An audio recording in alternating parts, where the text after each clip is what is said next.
Alhamdulillah, barakallah. Baik, hadirin yang dirahmati Allah, marilah kita sama-sama menyimak kajian pekan kedua Tazkiyatun Nafs yang rutin diadakan di hari Selasa.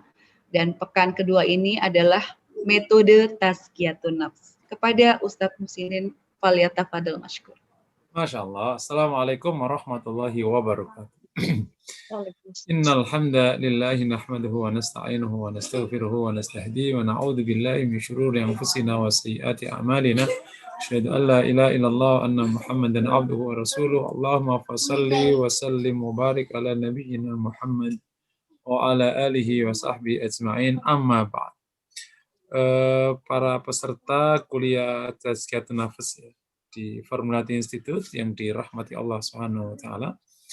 Ini sesi kedua dari rentetan yang kita rencanakan insya Allah di bawah Formulati Institute. Semoga kita bisa mengarungi studi dan implementasi dari dunia hati ya, dunia hati atau lautan hati yang luas sekali. Tapi insya Allah dengan pertolongan Allah, siapapun kita akan menyelami dunia ini dan kita akan mendapatkan banyak hal. Salah satu yang tampak adalah betapa kita bisa,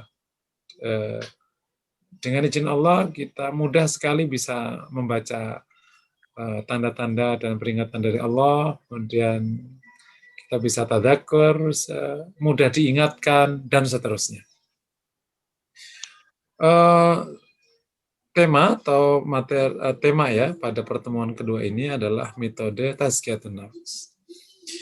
Ini memang salah satu hal yang krusial dalam bab Tazkiyatun Nafs. Sebagaimana kami sampaikan di pengantar, Tazkiyatun Nafs ini memang istilah lama. Dulu muncul di awal-awal abad pertama Salafus Sholeh, sampai kemudian lebih dominan lagi menggunakan istilah tasawuf, karena para pelakunya menggunakan baju suf atau baju bulu ya, kemudian atau dikaitkan dengan para pelakunya fokus membersihkan hati, sampai akhirnya di akhir abad 19 atau awal abad 20, kajian nama Tazkiyatun Nafs muncul kembali bersamaan dengan munculnya semua pemikiran Islam yang sumuliah itu. Ya, setelah sekian lama dijajah, sehingga muncul kembali ya, salah satu yang memunculkan istilah ini adalah Said Hawa. Padahal Said Hawa sendiri menulis buku Tazkiyatun Nafs sebenarnya meringkas dari bukunya Ihya Ulumuddin, abad keempat, jauh sekali. Buku itu diringkas tapi menggunakan istilah Tazkiyatun Nafs lagi. Karena ternyata Tazkiyatun Nafs itu juga ditemukan nama buku Tazkiyatun Nafs di abad keempat. Cuman waktu itu memang buku-bukunya lebih menggunakan istilah-istilah nama ya, kayak Ihya Ulumuddin, menghidupkan ilmu agama, Minhajul Abidin, metode orang-orang yang mau beribadah, Khilyatul Aulia, sejarah para wali ya. Jadi memang nama-nama itu tidak secara, karena Tazkiyatun Nafs kan bukan nama buku, tapi kan nama materi. Gitu kan, kayak fikih, kayak tafsir. Nah, buku fikih banyak kan? Takrib, Muhadzab, itu nama buku fikih. Nah, sama nama Tazkiyatun Nafs gitu. Nah, tapi akhirnya Tazkiyatun Nafs ini oleh Said Hawa dimunculkan sebagai sebuah nama buku, sekaligus menjadi awal-awal nama materi. Nah, sehingga berikutnya mulai muncul nama-nama yang lain, dan sebenarnya sebagaimana saya berikan di pengantar, ini ilmu yang luar biasa pentingnya, harus sampai ke kita bahkan di awal balik gitu, bersamaan dengan ilmu-ilmu pokok, tauhid, fikih, sama Tazkiyatun Nafs. Kenapa? Karena waktu kita pertama kali balik itu sudah di samping wajib sholat, juga wajib ikhlas. Bukan berarti ikhlas itu wajibnya setelah umur 40 ya. Sebagaimana kebiasaan kalau ngaji ilmu hati itu setelah umur 40 baru ngaji ilmu hati. Sebagaimana kita wajib saum ketika balik, kita juga udah wajib syukur ketika balik. Nah, kalau ini nggak ditanamkan dari awal, kita akan ketemu yang disebut dengan disparitas atau gap yang sangat menganga antara perilaku ritual ibadah dengan nilai yang semestinya menjadi pondasi dari ritual. Itu yang kemudian dikritikkan oleh para ahli sekarang, betapa ketika bicara agama, maka yang paling fokus ritual agama. Itu bahkan ritual agamanya pun sudah masuk ke ritual budaya, gitu. Bukan ritual ibadah, ritual budaya. Bisa jadi misalnya ada sebagian orang itu bisa lebih marah gara-gara urusan perayaan tertentu yang tidak dirayakan, perayaan agama ya maksudnya. Di hari besar dianggap melecehkan agama. Karena ritual bergeser ke ritual budaya, perayaan. Akhirnya terkadang namanya istilah agama perayaan jadi. Jadi menjadi muslim itu kalau dia merayakan perayaan agama.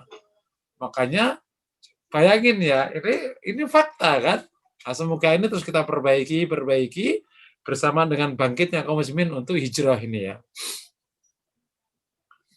Orang yang tidak fokus puasa Ramadan itu fokus sholat Idul Fitri. Ya, bayangin nggak ya? Ini ada anomali nggak? Ya, ini pengantar dulu materi. Kan kalau orang tidak puasa itu dosa. Kalau orang tidak ikut sholat Idul Fitri kan kenapa wong itu sunnah, benar nggak? Gitu. Tapi ada nggak orang yang ogahan Idul Fitri karena dia ogahan puasa? Gitu. Karena puasa sangat pribadi. Kalau Idul Fitri perayaan kan, itu kan perayaan gitu. Jadi yang puasa siapa, yang perayaan siapa, suka nggak nyambung. Gitu. Sama dengan case perayaan-perayaan yang lain. Gitu. Nah, jadi padahal ritual itu bukan segalanya. Ada namanya qiyam atau qimah atau nilai, value. Yang juga merupakan ajaran agama. Kayak ikhlas, kayak syukur, kayak khusyuk, kayak kebijaksanaan, kayak kasih sayang, dan lain sebagainya. Maka kemudian lahir perilaku beragama yang tidak simpatik, karena memang masalahnya ada di sini loh. Gimana ada orang yang tampak sekali ritualnya bagus, tapi kenapa kok tidak membuat nyaman di sekitarnya? Gitu. Misalnya ketus, pilihan bicaranya, kemudian kalau mengingatkan orang kayak mau benar sendiri, gitu. Padahal sebenarnya niatnya baik gitu, cuman dia tidak terbiasa dengan nilai, value. Gitu. Nah, pada saat di konteks inilah kita malu sama orang-orang yang tidak beriman yang sejak tahun 94, 1994 ya, berarti sudah hampir 26 tahun yang lalu, dia mengkampanyekan spiritual gitu. Spiritual itu kan fokusnya ke nilai kan. Nggak penting lagi bicara kulit, tapi bicara value, nilai. Gitu. Dan akhirnya ketemu beberapa sosok secara nilai kokoh sekali, komit, penuh penghargaan, meskipun nggak sholat gitu. Nah, ini jadi semakin bikin bingung kita jadinya. Ritual agama bagus, nggak sampai ke nilai, punya nilai, tapi nggak ritual agama. Nah, jadi gimana? Ini bikin puyeng aja kita dalam melaksanakan kesempurnaan beragama, karena ada fakta-fakta yang anomali-anomali. Tapi insya Allah kalau kemudian tazkiyatun nafas ini kita kaji lebih awal, lebih baik, ya, insya Allah anomali tadi itu tidak terjadi dengan izin. Karena istilahnya nginputnya bareng. Ibarat waktu fisik itu sudah siap, roh langsung dimasukkan. Kan jadi bagus bayinya. Tapi coba kalau misalnya bayinya udah jadi gede, roh baru ditiupkan. Ini apa tuh ini kok lahir tapi belum ada rohnya, baru ditiupkan nanti berapa saat gitu. Jadi kacau. Nah, jadi bersamaan dengan sempurnanya fisik itu di berapa 120 hari ya, roh ditiupkan. Nah, jadi dia ada kehidupan sambil menyempurnakan fisiknya. Jadi ini rohnya udah tiupkan, lahir anak-anak yang sudah spiritualnya bagus, nilainya bagus, bersamaan dengan sholatnya mulai masuk, saumnya mulai masuk, toharonya masuk, dan lain sebagainya. Nah, dalam rangka menyongsong proses itu, ya proses supaya hati ini bisa baik, bisa solah, ya solah, soluhat kata Rasulullah, bersih, maka ada 3 metode. Ini metode yang umum ya, secara umum digunakan.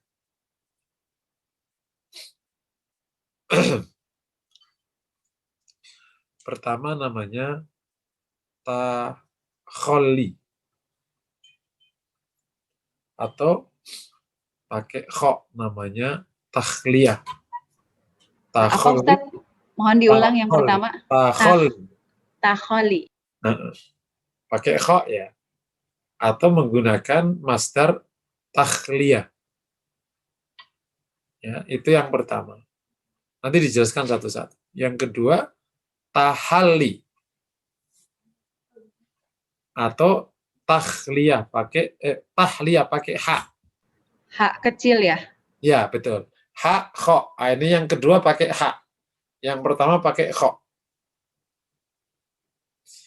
Yang ketiga, tahakkuk wat takhalluq. Tahakkuk wat takhalluq. Oke ya, sekarang kita takholli atau takhliyah pakai kho. Maknanya adalah membersihkan atau membuang atau mengesampingkan. Takholli ana kholli yani biarkan aku, yakni aku harus jauh dari itu. Dengan bahasa gampangnya, takhliyah adalah membersihkan, membuang penyakit-penyakit hati dari hati. Masih ingat kan ya di ayat di kajian di kuliah perdana tentang pengantar. Allah berfirman, fa'alhamaha fujuraha wa taqwaha. Allah ilhamkan pada jiwa itu fujuraha wa taqwaha, sifat fajirnya dan sifat takwanya. Jadi ada 2 sifat. Setiap hati orang itu ada 2 itu.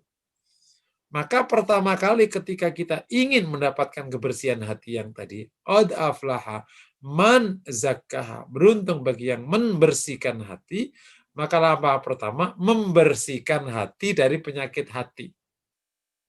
Bisa jadi orang begitu tumbuh mumayyiz gitu, tamyiz, ya, umur 12, mulai itu tampak pelitnya. Ketahuan kan kadang ketemu nggak? Bu, Pak ya. Ini anak adik kakak nih. Begitu masuk mumayyiz ya, katakan sebelum mumayyiz itu proses yang belum bisa dinilai karena anak belum punya akal yang cukup ya untuk menganalisis. Begitu dia punya akal cukup, mumayyiz itu 12 tahun. Berarti SMP kelas 1 ya, 2 ya. Ya, SMP kelas 1. Mulai itu, loh, kok mulai pelit, mulai arogan. Nah, ketampak tuh biasanya. Waktu kecil kan lucu-lucu tuh. Normal. Mulai kan lama-lama ngebentuk. Oh, bocah ini gini, bocah ini tapi punya, oh dia punya mulai ada rasa takut. Mulai dia suka duit. Oh, mulai dia sudah mulai majekin. Nah, mulai ketahuan tuh. Paham ya? Nah, dibutuhkan tahliyah itu langsung. Sebelum sifat itu, kalau bahasa lain penyakit itu ya istilahnya kan, sifat buruk itu dalam bahasa hati namanya penyakit hati. Nah, penyakit hati itu bahasa karakter namanya karakter buruk atau mengenai sifat buruk. Nah, sebelum penyakit itu mengakar, maka harus dibersihkan segera. Membersihkan di usia dini lebih baik daripada nanti udah mengakar baru. Nah, itu nanti udah kemana-mana. Ternyata mulai deh dia hub ad-duhur ya, suka tampak, riaknya mulai nampak. Nah, itu sudah diselesaikan. Kan anak kecil jangan dianggap remeh. Anak kecil itu ada yang dari kecil emang tulus orangnya. Gitu. Allah berikan ia sifat baik. Meskipun mungkin belum disebut dengan tulus, tapi lebih gampang disebut dengan suka membantu orang dan tidak suka menonjol. Kan ada yang kayak gitu, bisa dipahami ya. Ada, ini sedikit keluar dari tema, ada kisah menarik dari anak yang ketika ditanya, ini unik sekali. Jadi ada anak di salah satu SD ditanya oleh gurunya, cita-citamu apa? Cita-citaku ingin menjadi petepuk tangan. Hah? Petepuk tangan? Maksudnya ngasih tepuk tangan ke orang gitu. Yang bener ini bahasa bocah ya. Kok bisa? Kok bisa ingin menjadi tepuk tangan? Iya, kalau teman-temanku misalnya maju ke depan, itu kan harus ada yang ngasih tepuk tangan gitu. Kalau enggak, siapa dong? Semua maju yang ngasih tepuk tangan siapa? Bayangin ya, ini anak kecil, dia cita-citanya jadi orang yang ngasih support ke temennya, kasih tepuk tangan. Aku tuh suka ngasih tepuk tangan ke teman-teman gitu. Hanya diselamin. Bahkan oleh orang tuanya itu, loh, karena aku nggak punya cita-cita ingin ini, ingin ini, ingin. Ternyata dia itu mendapatkan satu pelajaran penting dari gurunya di sekolah, bahwa Anda harus menjadi orang yang punya kontribusi kebaikan. Gitu. Tidak selalu Anda yang menjadi di depan, tapi ayo setiap kita punya kontribusi, support ke teman-temannya gitu. Dan ambillah kalian peran yang paling nyaman untuk Anda. Ternyata ibu gurunya itu memang mengajarkan itu. Gitu. Akhirnya anak ini pikir, oh berarti kalau aku kasih support ke teman-teman, itu baik sekali, gitu. Nggak harus aku yang maju di depan, gitu. Bener, tak? Tapi apa yang terjadi, ibu-ibu? Ini orang, bapak-ibu nggak terbayang. Ternyata anak ini justru leadership-nya yang paling baik ketika sudah mulai nginjak di kelas 5, kelas 6. Karena begitu setiap ada acara, anak ini adalah yang menyiapkan segalanya dari belakang. Gitu. Anak ini adalah orang yang memperhatikan apa yang lewat dari teman-temannya. Gitu.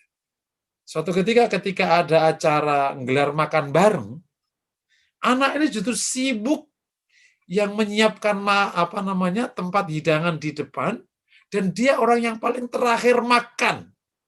Paling terakhir makan. Ibunya ketika mendapatkan cerita itu dari gurunya hampir menangis. Karena aku jadi menjadi pelayan ya untuk teman-temannya ya. Gitu.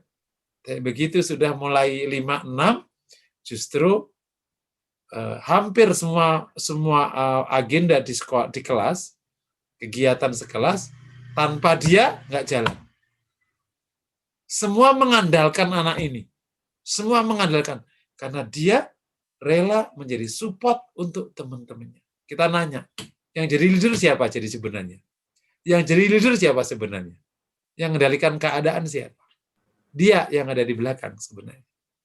Itu contoh dari awal dia sudah karunia sifat baik. Ini anak. Dan lain sebagainya. Intinya, itu ujian Allah dua-duanya. Baik diizinkan ada sifat buruk, atau diizinkan sifat baik, itu dua-duanya itu ujian. Nah, maka langkah pertama membersihkan yang sudah mulai muncul buruk. Kita bertanya, loh, bukankah kullu mauludin yulatu alal fitrah? Bukankah setiap anak lahir dalam keadaan fitrah? Betul. Tapi ingat, di sana ada hadis yang lain yang terkait dengan masalah fitrah. Kullu mauludin yulatu alal fitrah fastahatu syaitan. Nah, itu riwayat yang lain. Kalau riwayat yang terkenal kan kullu mauludin yulatu alal fitrah fa'abawahu yuhawwidanihi au yunassiranihi au yumajjanihi. Setiap anak dilahirkan dalam keadaan fitrah, maka kedua orang tuanya yang membuat dia Yahudi, Nasrani atau Majus. Riwayat yang lain enggak. Kullu mauludin yulad al fitrah fastahatu syaitan. Setiap orang dilahirkan dalam keadaan fitrah, kemudian dibajaklah oleh setan. Jadi waktu lahir itu fitrah, kemudian dibajak sama setan. Pertanyaannya, waktu itu setan bisa bajak apa enggak? Ketika kemudian anak dijaga oleh orang tuanya, diperdengarkan kepadanya sejak awal itu kalimat-kalimat baik, kalimat tauhid, kalimat Quran, ditaawuti oleh orang tuanya, ya, orang tuanya taat kepada Allah. Bahkan waktu pertama kali pembuahan, orang tuanya itu memang minta perlindungan kepada Allah, ya, baca doa-doa. Ingat nggak? Kalau ada orang berhubungan suami istri, kemudian dia berdoa, maka Allah akan jaga anak ini dari jebakan setan atau waswasa setan. Tapi kalau dia lupa berdoa, maka yang lahir akan dibajak terus oleh setan. Bisa jadi yang kebajak setan itu dulu orang tuanya nggak berdoa. Gitu kira. Naudzubillah min dzalik. Pas waktu pembuahan nggak berdoa, waktu lahir juga nggak didoain. Kenapa? Lah bapaknya nggak ada, ngayap. Lahirnya di tengah jalan dipengki ibunya puyang, ya gimana doain? Nggak ada. Lain begitu lahir langsung ditimang-timang pakai Quran, dibacakan kepada ayat-ayat baik, Masya Allah. Gitu. Itu di konteks ini meskipun pertama kali diadzanin ya, diikomatin, meskipun ada perbedaan ya, masalah fikihnya ini bisa dibahas masalah ini. Tapi intinya ketika dibacakan kepada kalimat tauhid, Quran berikutnya, dahsyat sekali. Udah langsung kejaga, kata setannya menggoda, wet, ternyata saya udah disapu nih, ibarat nih, pohon jatuh dari atas. Ini kan pohon bagus banget. Setiap pohon yang jatuh, pasti pohon itu enak, oke kan? Tapi si petaninya ini udah siap. Ini sebentar lagi memang bakal jatuh. Maka disiapkanlah keranjang-keranjang besar di bawah. Begitu jatuh, ketangkep keranjang. Maka codot, kucing nggak bisa ngambil. Atau apa nanti. Tapi lain. Begitu jatuh, orang yang nggak ngejatuh ya dikerubukin sama itu. Itulah namanya pohon bagus dibajak oleh setan. Paham ya? Nanti bisa jadi yang sudah muncul sifat buruk itu dibajak sama setan. Atau bajaknya setelah itu, waktu lahir nggak bisa dibajak, setelah itu akhirnya dibajak lahir. Makanya perlu dibersihkan. Gimana caranya? Pertama menggunakan taubat. Makanya ada sebagian ulama tazkiyatun nafas, makom pertama orang memulai tazkiyatun nafas adalah taubat. Karena langsung dia taubat. Taubat baik secara umum, ya taubat dari semua hal buruk, atau taubat khusus dari penyakit-penyakit tertentu. Taubat secara umum berarti taubat dari kemaksiatan, dari penyakit hati, dari segala dosa yang diketahui dan yang tidak diketahui. Yang lalu yang akan datang, yang besar, yang kecil, yang tampak, yang tidak tampak, taubat. Setelah itu, taubat khusus. Kita ngerasa apa ini? Taubat dari sombong, taubat dari riya, taubat dari hasad, taubat dari gitu. Sehingga setelah taubat, maka asumsinya taubatnya benar, berarti dosanya hilang. Berarti penyakitnya insya Allah bersih, udah ditaubati kan? At-taibu minadz-dzambi kaman la dzambalah. Yang taubat dari dosa seperti tidak punya dosa. Dosa hati itu kayak satu titik hitam. Ditaubati berarti bersih lagi. Imam Ghazali menggambarkan hati itu kayak bejana. Ya. Kalau isinya bagus semua sifatnya, maka itu berarti isinya air jernih. Tapi kalau isi hati itu ternyata penyakit buruk, ya kayak kena kotoran. Jadi gelap, hitam. Nah, taubat adalah membersihkan kotoran di gelas ini. Nah, oke, paham? Taubat. Setelah itu, cara berikutnya adalah menghilangkan hal-hal yang terkait dengan penyakitnya. Contoh, misalnya penyakitnya itu sombong. Kaitannya dengan baju. Nah, maka sementara jangan dipakai dulu itu baju yang mendorong sombong itu. Gitu. Nah, kalau ibu-ibu misalnya kaitannya dengan tas misalnya, ya kan?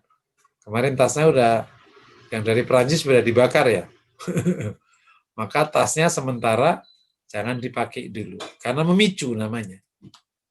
Memicu. Istilah kata kalau kucing itu belum jinak dan masih suka gondol ikan, ikannya jangan dibuka.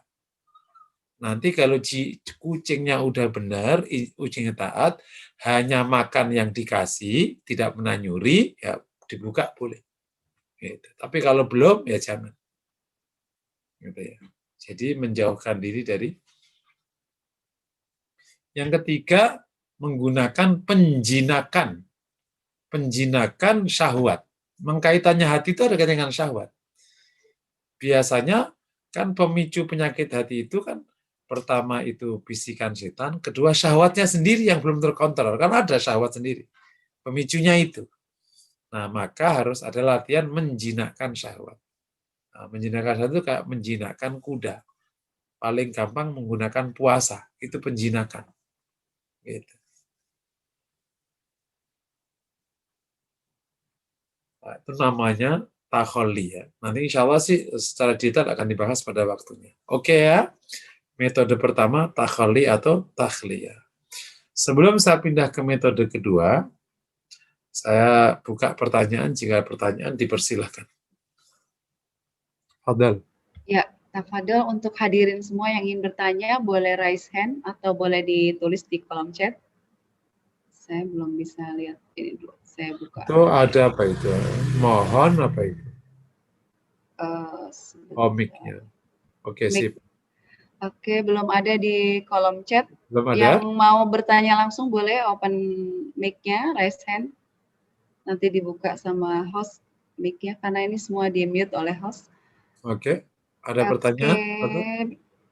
Di kolom chat belum ada, raise hand juga saya lihat di layar ketiga. Belum ada sepertinya Ustadz. Oke, belum ada? Oke. Oh, ini ada pertanyaan Bu dari saya boleh. Wati. Di mana? Di kolom chat? Bukan, di chat. Iya betul, di chat. Terus Chat. Bu Yuli raise hand. Ada 2 berarti. Barusan ya? Ya, barusan. Mungkin dipersilakan yang raise hand dulu, Bu Yuli, silakan. Assalamualaikum Ustadz. Padahal Bu, waalaikumsalam. Saya mau mengulang lagi mungkin kalau salah Ustadz ya pengertiannya ya Ustadz.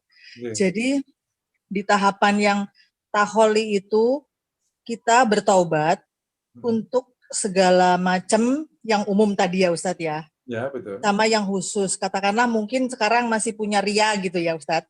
Terus hilangkan penyakit rianya tadi itu di dalam perbuatan, katakanlah misalkan tadi Ustadz contohkan tas atau baju gitu ya. Jadi kita tidak memakai itu, ada pemicu yang itu dihilangkan gitu ya Ustadz ya. Lebih dahulu ya. Ya.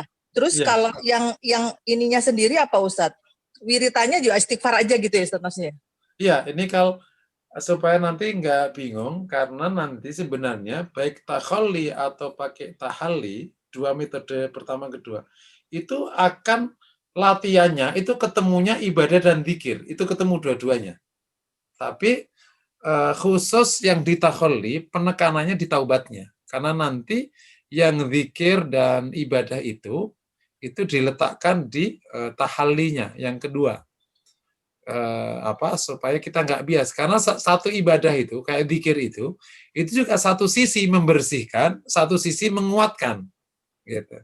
Jadi memang makanya di beberapa kesempatan saya nomor satunya tahalli, pakai yang hak dulu, melatih sifat baik. Tapi memang beberapa literatur cenderung membersihkan dulu.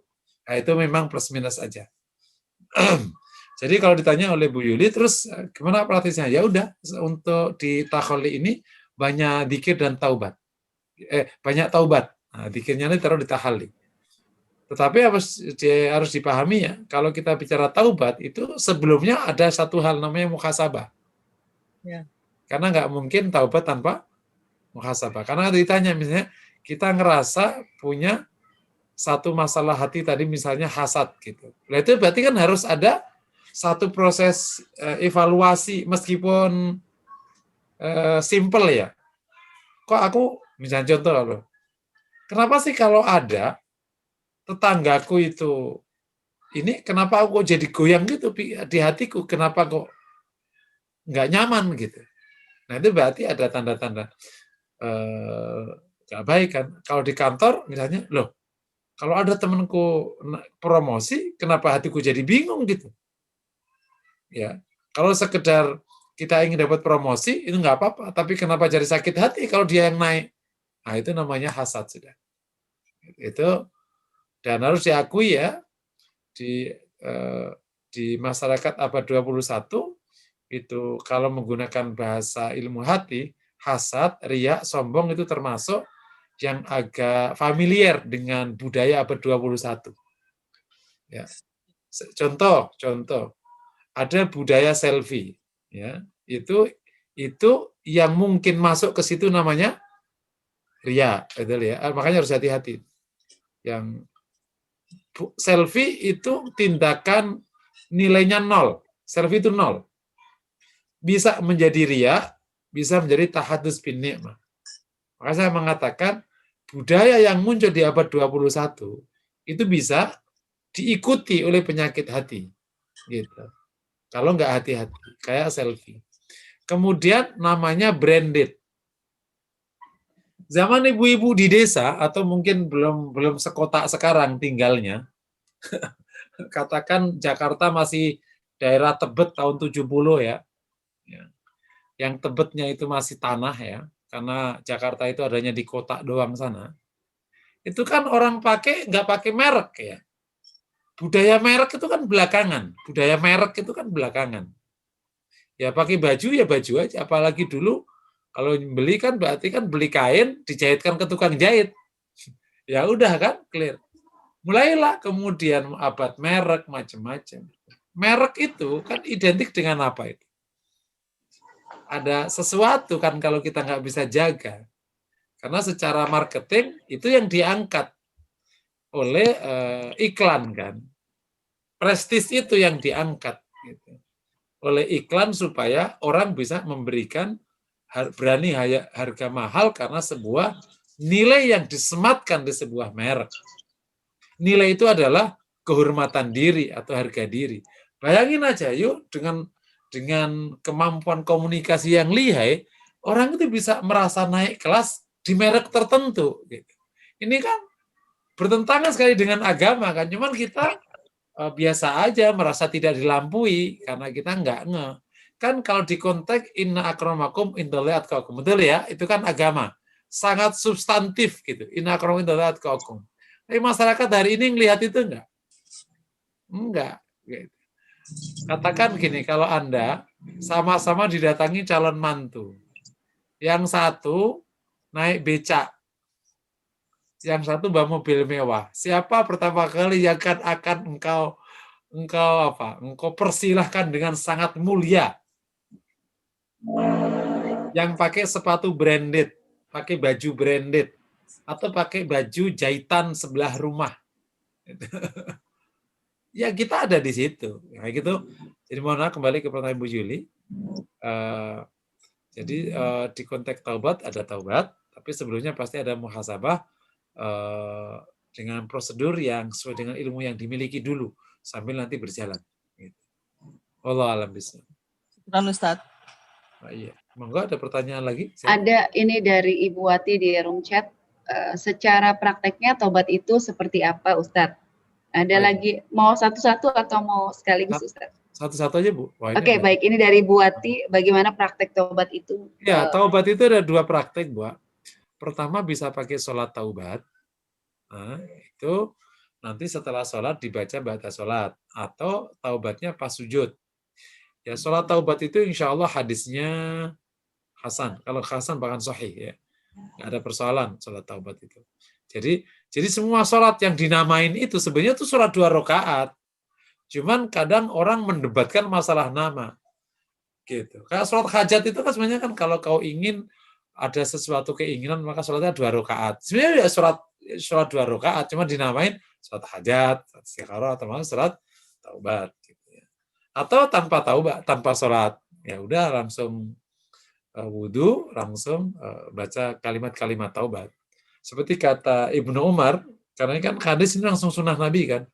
Wallahi inni la uhsi li Rasulillah wa huwa yaqul rabbi firli wa tub alayya innaka antat tawwabul ghafur.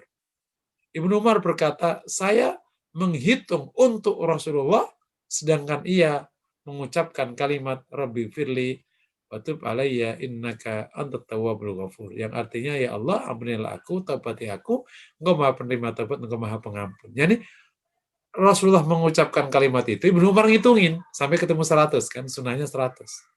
Jadi bisa pakai sholat, bisa tanpa sholat langsung aja menghadap kiblat. Sunnahnya itu aturan umum aja. Kemudian taubat. Tentu pada waktu taubat, berarti rukun taubat hadir. Karena kalau rukun taubat nggak hadir, namanya zikir istighfar. Ya, zikir istighfar tidak sama dengan taubat. Kalau taubat, rukun taubat itu hadir. Apa itu? Yang pertama, menyesali. Nah, yang kedua, berhenti dari kesalahan itu. Yang ketiga, tidak mengulangi. Nah, kalau kaitannya dengan haknya orang lain, ya berarti harus minta halal. Tapi kan ini kan kaitannya dengan masalah penyakit hati. Jadi ya 3 aja rukun yang harus hadir. Berarti menyesal kenapa kok ria. Ya Allah, bodoh sekali. Kenapa ria? Kenapa ria? Kenapa justru aku menghinakan Allah? Aku tidak ingin mendapatkan ridhonya Allah, malah ingin dapat pujian orang. Bodoh gitu. Jadi ngerasa bodoh. Bodoh sekali. Yang kedua, berhenti. Ya Allah, bismillah, berhenti. Ya Allah, untukmu. Yang ketiga apa? Tidak mengulangi. Nanti di kemudian hari, enggak. Itu contoh. Ingat ya, taubat dalam urusan penyakit hati jauh lebih kompleks daripada taubat dari penyakit anggota badan. Kalau dosa anggota badan, misalnya nyuri, ya udah, gitu kan? Ya udah, gitu. Atau ngedumel itu dosa enggak ya? Gunjing, gitu. Ya udah di rumah lah. Bu, ada waktu enggak? Kita ngopi yuk. Ayo. Di mana? Ntar, tenang. Nah, ibu-ibu itu semakin berbisik itu semakin penting. Sebentar, nanti dikasih tahu. Gitu. Nah, kalau sudah mulai suaranya berbisik-bisik, itu berarti perkaranya semakin penting. Gitu. Bukan berarti gitu ya. Maka hati-hati itu kalau kayak gitu. Nah, itu taubat. Tapi kalau taubat urusan hati itu kan kita sendiri kan yang Allah yang tahu. Kemudian kalau Allah kasih tahu ke kita, baru kita bisa tahu ya. Ada riak nih gitu. Taubat sekarang besok muncul lagi ya. Itu makanya butuh tabit qalbi ala dinik gitu. Oke, itu jawabannya gitu ya. Berikutnya pertanyaan yang lain, Bu Fadal. Apa tadi? Ini ada di kolom chat, ada banyak sekali pertanyaan. Saya bacakan pertanyaan berikutnya. Ya, Bu. Bagaimana orang yang bertaubat, kemudian berbuat maksiat kembali, kemudian bertaubat kembali, bermaksiat kembali, begitu berulang kali? Mohon jawabannya, Ustaz. Oke, jika gini, ada 2 kemungkinan. Jika taubat maksiat itu dilakukan karena waktu taubat di pertama kali atau taubat di kedua kali tidak menghadirkan rukunnya, ya berarti nggak ada penyesalannya, nggak ada kesungguhan untuk berhenti, maka taubatnya tidak diterima. Namanya taubat yang tidak nasuh. Itu batal taubatnya. Oke, apalagi sudah ada bukti dia mengulang lagi. Tapi jika sesungguhnya orang ini sudah menghadirkan 3 rukun, udah menyesal gitu. Orang Jawa bilang udah merebes milih, udah nyakit begitu. Nggak lama ketemu teman lama gitu. Wih, lu berubah nih, Bro. Gitu. Iya, aku udah berubah. Payah lo. Nggak usah deh, ntar dulu deh. Masih muda juga. Nggak, aku udah. Serius. Ikut aja, lu nggak usah minum deh. Nggak usah minum. Aku tuh lo kan taubat ya, kemarin udah haji ya. Iya. Bener nih ya, jangan godain aku minum loh. Gue udah mau taubat nih. Karena sohib aja. Bener. Datang ke minum, akhirnya dituangin sedikit. Terus ya, aku sprit loh. Sprit. Minum. Keminum. Itu namanya orang yang mengulang karena khilaf. atau terjebak di posisi salah. Biasa orang taubat suka kayak gitu. Itu berarti perlu taubat lagi. Taubat yang pertama insya Allah nggak batal. Ya, jadi ini dianggap dosa yang berikutnya lagi, ganti lagi gitu. Nah, taubat lagi sampai nanti bisa komit. Gitu. Tapi insya Allah itu juga menjadi juga teguran. Kalau ada orang taubat serius kok masih Allah izinkan ada godaan. Itu jangan-jangan kita belum serius sebenarnya. Karena kalau serius, godaan pun dijauhkan oleh Allah dari kita. Enggak. Jadi teman kita juga menghargai. Lu taubat ya? Yaudah gue hargain deh. Berarti sorry ya, kamu nggak aku ajak ya. Berarti kita meeting di sini, habis itu kita masuk, lu pulang aja. Ya, siap. Nah, kan ada orang yang kejaga. Jadi kalau jika kemungkinannya itu yang kedua, dia sebenarnya udah menyempurnakan rukun taubat, tapi karena kejebak misalnya, atau gimana lagi, yaitu insya Allah masih bisa diterima. Dan apakah perlu taubat? Perlu taubat lagi, kan salah lagi tadi. Meskipun salahnya karena khilaf kan salah, taubat lagi. Tapi beda dengan yang kedua, yang pertama tadi. Kalau pertama dari awal memang nggak diterima taubatnya. Allah a'lam bishawab. Fadhal. Jazakallah Ustaz. Yang berikutnya, kalau ada orang namanya Macali, itu artinya apa ya Ustaz? Itu yang pertama. Apa yang namanya? Kedua, usia Macali. Mama Alpha Charlie Hotel Alpha 5 India. Macali, MACHALI. Oh, mungkin Tajalli kali. Macali, depan Macali. Oke. Kalau Macali dalam istilah ini mungkin enggak ya. Ada istilah yang mendekati itu, ada Tajalli. Mungkin itu Takhalli ya, pakai CH. Mungkin bukan ma, tapi takhalli kali mungkin. Ya, bisa jadi. Perlu dicek tulisannya aja kalau gitu. Ya jelas takhalli yang sekarang kita bahas itu takhalli itu. Bukan maholli, bukan maholli. Maksudnya kalau ada orang yang namanya Macali itu artinya apa Ustadz? Oh, astagfirullahaladzim. Afwan. Kalau ada orang menggunakan nama maholli, ada apa namanya? Kalau menggunakan hak bahasa, kemungkinan itu pakai hak ya, mahali namanya ya, mahali, cuman ditulis pakai CH ya kan, karena penerjemahan di itu tulisan ke huruf Latin kadang suka tidak nggak membakukan sebagaimana para penerjemah. Kalau mahali maknanya tempat, mahal, yakni terkait dengan posisi, gitu kira-kira gitu. Kalau ada nama Imam Mahali, itu tapi itu tempat, bukan nama orang. Yakni karena lahir dari daerah Mahali. Gitu. Tapi mahal sendiri maknanya adalah tempat atau berorientasi pada tempat atau berorientasi pada posisi. Wallahu a'lam bishawab. Oke, silakan. Ustadz, bagaimana usia berapa anak-anak sebaiknya diperkenalkan dengan tazkiyatun nafs? Bagaimana tahapannya? Ya, saya termasuk orang yang memiliki pandangan, meskipun ini belum banyak yang punya pandangan ini ya. Karena para guru dan para kiai yang memang dia menekuni ilmu ini, memang masih pada semacam kesepahaman mengajarkan ilmu ini setelah umur 40 tahun biasanya. Setelah fikih macam-macam baru diajak ini, alasannya simple. Karena ada banyak latihan yang harus dikerjakan dan macam-macam, karena kan distrukturkan kan menjadi lembaga torekot itu. Nah, sehingga memang butuh komitmen tinggi dan kalau masih kecil nggak sanggup. Tapi menurut kami, karena ini metodenya tazkiyatun nafas, tidak menggunakan toreko-toreko, itu sebenarnya bersamaan dengan permulaan kita mengajarkan tauhid. Gitu. Dasarnya dari mana? Hadis Rasulullah. Ya. Yakni di mana Ibnu Abbas itu umurnya 6 tahun. Kuntu radifan Nabi, saya itu numpang ke Rasulullah. Kemudian faqala Rasulullah fa'allamani kalimat, maka Nabi mengajarkan beberapa kalimat. Maka Rasulullah berkata, ya gulamu alimuka kalimat, hai anak kecil, hai bocah, saya ajarkan kepada kamu kalimat-kalimat.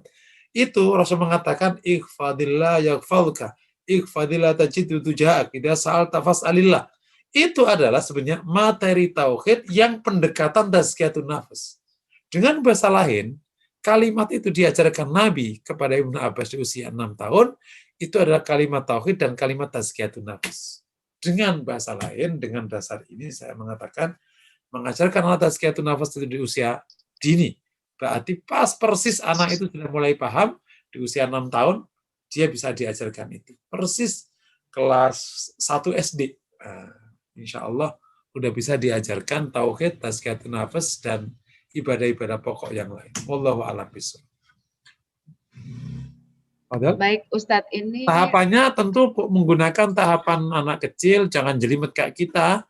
Ya diajarkan kalimat-kalimat pokok aja, orang ikhlas, orang khusyuk, orang syukur, orang tawakal.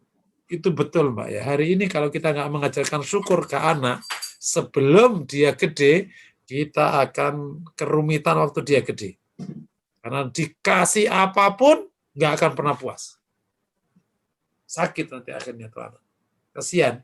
Yang kasihan anaknya, karena nggak pernah bahagia sepanjang hidupnya jadinya. Wallahu a'lam bishawab. Ya, baik Ustadz.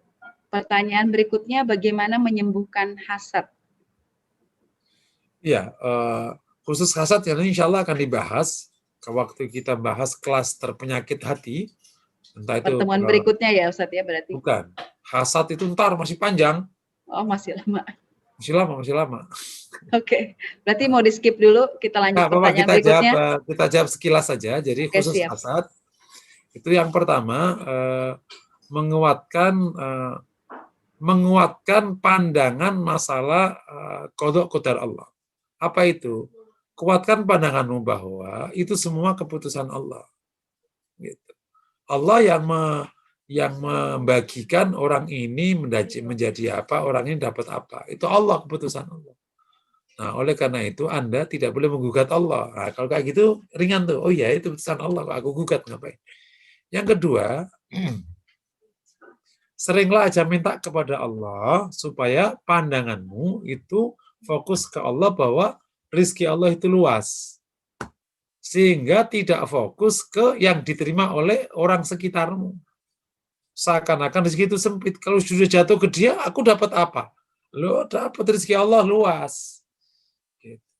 Jadi lebih banyak berdoa kepada Allah sehingga nanti kau ngerasa rezeki Allah itu luas. Sehingga tidak perlu iri kalau ada orang lain dapat. Selebihnya, kalau ada apa-apa, kok gunjing misalnya, kok dia dapat sih, minta ke Allah. Ya Allah, selamatkan dari hasad, aku minta. Gitu. Seperti doa yang di surat Duha, atini ma ataita ibadakas salihin. Berikan kepadaku apa-apa yang kuberikan kepada orang-orang yang saleh. Wallahu a'lam bishawab. Silakan.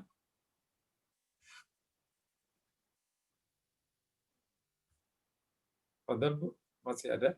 Sesudah? Masih ada Ustadz, Ustadz izin bertanya. Seringnya ketika kita beramal atau berbuat baik, selanjutnya akan muncul pikiran-pikiran lain yang mengikuti. Misalnya, aku akan memberi bantuan dan itu ikhlas, tapi muncul pikiran, nanti pasti senang, nanti aku punya banyak teman, dan lain-lain.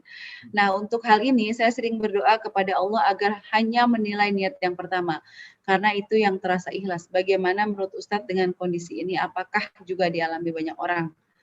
Jadi sepertinya ada niat doa juga ya Ustadz ya, menjaga niat di awal, di tengah, dan di akhir ya, mungkin seperti itu. Nanti kita akan bahas kalau bahas bab ikhlas ya, sabar. Ikhlas nanti kita akan bahas khusus bab ikhlas. Jadi yang namanya sertaan-sertaan gitu itu muncul. Kan Yusuf ibn Husain berkata, aku belajar ikhlas 40 tahun dan riya itu bergonta-ganti wajah. Udah ikhlas di awal nih, muncul dulu di tengah tuh. Bisikannya bukan sekedar, kalau tadi bisikannya masih mending ya, antara biar aku udah punya teman banyak. Enggak. Ya ntar kalau aku nggak dibilangin, ntar dia dong yang dapat nama. Nah loh, itu muncul tuh kadang. Yang justru saya suruh ingatkan ini kepada kita semua jadi orang tua. Ini harus ingat. Karena amal kita ke keluarga itu nggak sedikit. Ya. Kalau sampai terucap kalimat begini, mama itu melahirkanmu bertaruh nyawa. Dulu mama itu demi engkau rela nggak kerja. Begitu toh caramu memperlakukan mama. Batal nggak itu amal? Ingat nggak? Ada Wala la tubtilu shadaqatikum bil manni wal adha. Jangan kau batalkan sedekahmu dengan menyebut-nyebut dan menyakiti. Ini bab kan, ini kan budaya di keluarga kita kan. Anak diingatkan, awas ya nak, ingat nanti kalau mama tua, mama sudah habis-habisan nih investasinya. Ya ma, insya Allah. Mau nanya, kira-kira jadi batal nggak amal kita ngedidik anak bertahun-tahun itu? Ini contoh hati-hati. Nah, makanya kalau ada bisikan hati yang keluar tadi, diistighfari langsung. Terus gimana? Ya semoga Allah. Kita ini sebenarnya nggak tahu. Kita ini nggak tahu nanti amal kita terima apa nggak diterima. Dengan ilmu yang ada lah. Ini kan bisa mendekati dia. Astagfirullah ya Allah, astagfirullah. Paham ya? Sebelum turunnya ayat la yukallifullahu nafsan illa wus'aha, semua bisikan hati dicatat oleh Allah. Sampai sahabat itu lapor ke Rasulullah, ya Rasulullah, gimana semua bisikan hati dicatat? Kita kan nggak bisa mengendalikan hati. Maka Rasulullah mengajarkan, taatilah kepada Allah. Gitu. Jalankan yang diperintahkan oleh Allah. Kemudian ghufranaka rabbana wa ilaikal masir. Habis itu minta ampun kepada Allah. Jangan menggugat. Nggak lama setelah sahabat itu mengajukan keberatan masalah itu, turun ayat la yukallifullahu nafsan illa wus'aha. Maka semoga dari proses ini akhirnya para ulama punya pandangan. Kalau ada bisikan buruk, itu nggak serta-merta langsung jadi buruk. Kamu iyakan apa enggak? Kalau kamu iyakan, berarti buruk. Tapi kalau kamu istighfari, itu nggak dianggap. Misalnya tadi, kita udah amal nih ya, amal nih, sedekah. Ya kan? Begitu akhirnya diumumkan nih di masjid. Kan kita bilang, udahlah, taruh aja. Fulan 10 sak, 4 10 sak, 100 sak. Akhirnya teman, lu udah ngasih belum? Udahlah, nggak usah dibahas lah. Bener nih. Belum ya? Nah kan, kejebak kadang kita kayak gini-gini nih. Ya, payah lo, pelit. Di hati, ngomong nggak ya? Ngomong nggak ya? Denger nggak? Kalau ngomong, nanti riak apa enggak? Kalau sekedar ngomong untuk administrasi, niatnya sampai di situ, mungkin masih selamat. Ini siapa nih? Kok ada bungkusan sak sampai 50 sak, ini siapa nih? Siapa ya? Ngomong nggak ya? Ngomong nggak ya? Ini akhirnya panitianya ngomong, aku tidak akan menerima kalau nggak ada yang menyatakan, karena aku khawatir ini nanti barang curian. Akhirnya ngomong, ini mas, hamba Allah ya. Nah, semoga kalau cuma kayak gitu, kejaga. Ya, sip. Tapi kalau tadi, wah ternyata lo pelit nih. Kayak nggak ngira, kaya raya udah 4 kali nyumbang segini aja nggak ada. Payah lo. Gue udah nyumbang, enak aja lo. Nah, ini kan, jadi terkadang kita emang kejebak, gitu, kejebak. Nah itu makanya perlu istighfar. Makanya saya sering sampaikan kalau yang sudah pernah mengikuti kuliah Tazkiyatun Nafas saya di FHI ya. Kalau bukan karena pertolongan Allah, nggak sanggup kita ini menata hati. Saking bolak-baliknya hati. Kalau bukan karena pertolongan Allah gitu. Makanya kalau kita diingatkan, alhamdulillah bersyukur ya Allah, ya bersyukur jaga. Misalnya, lo riak nih. Jangan malah marah. Payah lo, gue mah ikhlas. Enggak usah gitu. Ngotot ikhlas sama dengan itu riak. Kalau ada orang, gue ikhlas nih, itu riak. Oh ya Allah ya, semoga ya makasih diingatkan. Gitu. Semoga nanti bisa menata hati lagi. Karena kan kita ngomong ikhlas, kalau Allah netapkan nggak ikhlas kan, yang tahu kan Allah, bukan kita. Memang keputusan kita itu memang karo apa kan nggak karo. Paham ya? Oke, kira-kira gitu. Jadi di istighfari aja, nanti dijaga lagi, dijaga, sampai dijaga. Di awal, di akhir, di ujung. Terutama amal-amal yang memang besar-besar kayak itu dijaga. Kalau misalnya riak cuma 10 juta, 2 juta nggak apa-apa. Makanya kalau sedekah itu yang banyak. Tapi kalau banyak ya harus ikhlas. Kalau nggak ikhlas kan rugi. Udah kehilangan banyak, di akhirat diadab malahan kan. Naudzubillah, makanya wajib ikhlas. Allah, semoga Allah jaga hati kita semua ya. Amin ya Allah. Baik Ustadz, ini di chat room ada pertanyaan lagi. Apakah amal dan doa kita diterima pada saat kita bersedekah. Lalu kita mengiringi sedekah kita itu dengan bermacam-macam permintaan kepada Allah. Ya Allah, aku sedekah masuk penuh sambil bukan bla bla bla bla. Mungkin banyak permintaan gitu. Itu bagaimana Ustadz? Oke. Mohon jawabannya. Ini memang kalau permintaan ini dikaitkan dengan sedekahnya, sebenarnya itu adalah namanya wasilah. Wasilah dengan sedekah. Itu diizinkan. Wasilah dengan amal soleh. Izinkan. Itu yang pertama. Tapi kalau permintaan ini menggeser menjadi motif, yang tahu dia, sedekah biar ini, biar ini, biar ini, biar ini, biar ini. Ya Allah, aku sedekah ya Allah, semoga bisnis lancar, istri deket. Misalnya kayak gitu ya. Nah, kalau kayak gini dilihat permintaannya. Kalau permintaannya urusan akhirat, nggak apa-apa. Ya Allah, sedekah kau terima ya Allah. Hapuskan dosaku, jagalah diriku dari adab neraka ya Allah. Aku hanya bisa amalnya sedekah segini. Itu masuk kategori ikhlas. Tapi kalau tujuannya itu dunia, tadi sedekah, tapi ternyata motifnya supaya bisnis lancar. Sedekah supaya jodohnya dekat.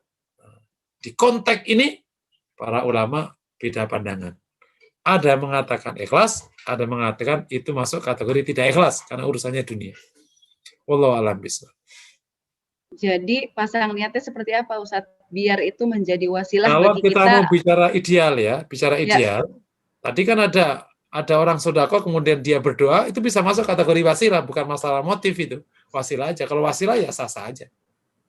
Ya Allah, dengan sedekah ini semoga 1, 2, 3, 4, 5. Boleh.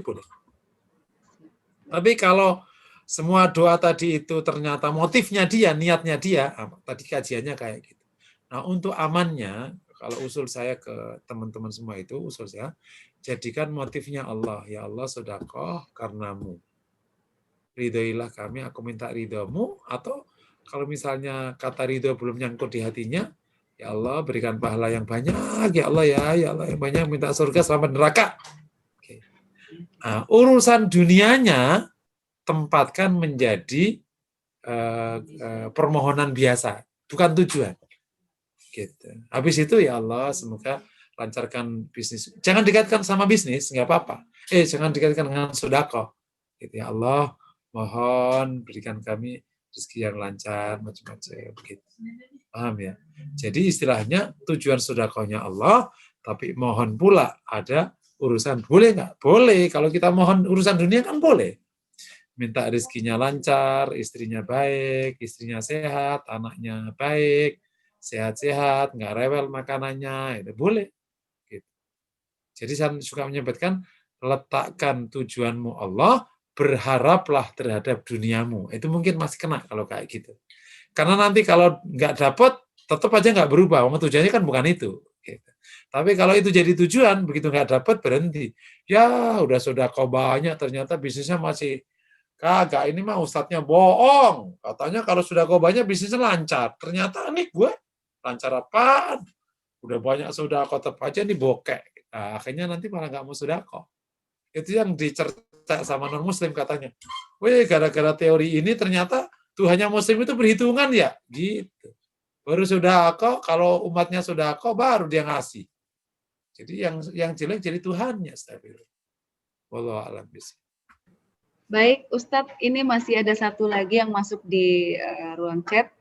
Kuliah Tazkiyatun Nafs, seperti kuliah diploma atau kejuruan. Sedikit teori, banyak praktek.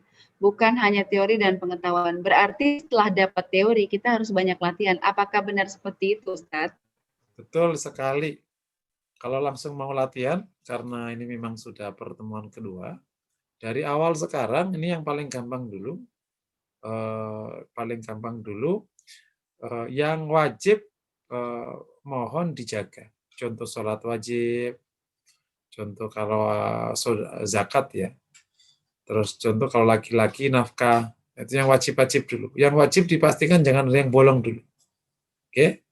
Yang kedua, sekarang tak titipin satu zikir dulu, jangan kurang istighfar 100 kali per hari. Jangan kurang istighfar 100 kali per hari. Insya Allah 100 kali itu berapa jam kali nggak nyampe. Gitu. Kalau nggak bisa Rabbi Fili waktu pala ya inna atau tawabul ghafur, Rabbi Fili aja, Rabbi Fili. Karena itu juga dibaca Nabi waktu sujud. Rabbi Fili. Insya Allah itu udah mulai latihan kita taubat itu. Nah, itu. Wallahu a'lam bishawab. Baik, alhamdulillah semua pertanyaan sudah terjawab. Silahkan bisa dilanjutkan materi berikutnya, Ustaz. Oke, metode kedua namanya tahalli. Pakai hak. Tahalli maknanya adalah melatihkan sifat baik dan memasukkan sifat baik ke hati kita. Istilahnya gitu, memasukkan sifat baik ke hati. Ibarat gelas, begitu dibersihin, maka diisi air yang jernih. Sehingga enak nanti diminum. Apa itu? Ada 102 sifat. Ini kalau ngerujuk ke Ibnu Qayyim. 102 sifat. 9 yang wajib. Sisanya sunnah muakkadah. Sunnah muakkadah ya. Itu sunnah. Yang wajib itu ikhlas. Niyah as-sadiqah. Takut pada Allah. Mau dicatat 9 atau nanti akan dibahas sih 9-9-nya ini. Tapi intinya tahalli adalah melatihkan sifat baik ke diri kita. Memasukkan sifat baik ke hati kita. Caranya gimana? Caranya yang pertama menggunakan proses keilmuan. Nah, proses keilmuan itu mulai dari informasi, ilmu, sampai ma'rifah. Itu proses keilmuan namanya. Jadi pertama dari mana? Informasi dulu. Kenali dulu, ngaji dulu dengan informasi ini. Sampai informasi itu kokoh jadi ilmu. Aku tahu ilmu tentang ikhlas. Sebentar, Afan mau ngambil cas.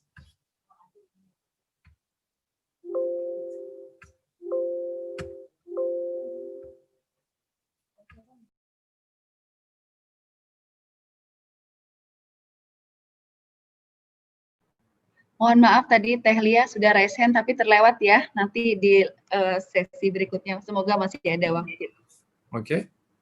Yang tadi misalnya yang pertama proses keilmuan ya. Itu praktek dari tahalli. Makanya kalau udah ngaji aja itu sudah satu langkah pertama. Ikut ngaji aja, istilahnya ngaji ini sambil laya-laya. Yang penting masuk aja dulu. Nah, kalau masuknya benar, kemudian kita ngerti dasarnya, namanya ilmu, betul ya? Kalau belum namanya informasi. Kalau informasi itu, kalau nanti ditanya sama sama anaknya, mana nanti ngaji apa? Pokoknya katanya sih suruh jadi orang baik. Nah, itu informasi namanya. Tapi kalau misalnya ngajinya tadi, nah, itu bukan informasi, namanya namanya kalau gitu. Jadi kalau sudah ngerti dikit-dikit, itu berarti sudah ada informasi namanya. Kalau informasi ini kuat, tadi itu babnya tentang metode tazkiyatun nafas. Apa itu, Mak? Pertama tahalli. Dasarnya ini, itu ilmu namanya sudah. Itu udah bagus tuh. Tapi kalau tadi aja, Mak tadi ngajinya apa? Tahu ustadznya rame aja dibakanya. Itu belum itu, informasi juga belum itu. Kok nggak dengar? Tahu banyak istilah Arab, nggak ngerti aku. Pusing.